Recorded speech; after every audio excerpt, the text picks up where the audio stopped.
அல்லேலூயா. செம்மையானவர்களுடைய சங்கத்திலும் சபையிலும் கர்த்தரை முழு இருதயத்தோடும் துதிப்பேன். கர்த்தரின் செய்கைகள் பெரியவைகளும் அவைகளில் பிரியப்படுகிற எல்லாராலும் ஆராயப்படுகிறவைகளுமாயிருக்கிறது. அவருடைய செயல் மகிமையும் மகத்துவமும் உள்ளது. அவருடைய நீதி என்றென்றைக்கும் நிற்கும்.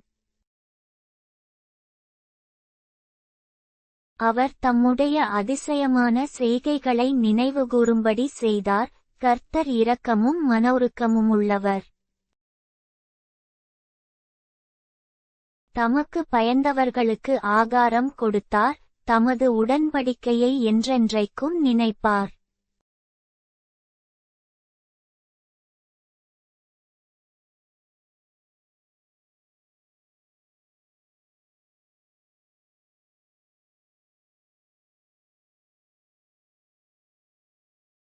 அவருடைய கரத்தின் கிரியைகள் சத்தியமும் நியாயமுமானவைகள்.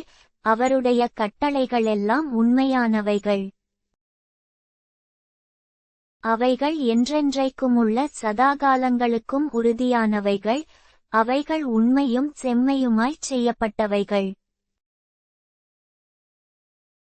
அவர் தமது ஜனத்திற்கு மீட்பை அனுப்பி தமது உடன்படிக்கையை நித்திய உடன்படிக்கையாக கட்டளையிட்டார். அவருடைய நாமம் பரிசுத்தமும் பயங்கரமுமானது. கர்த்தருக்கு பயப்படுதலே ஞானத்தின் ஆரம்பம். அவருடைய கற்பனைகளின்படி செய்கிற யாவருக்கும் நற்புத்தியுண்டு. அவர் புகழ்ச்சி என்றைக்கும் நிற்கும்.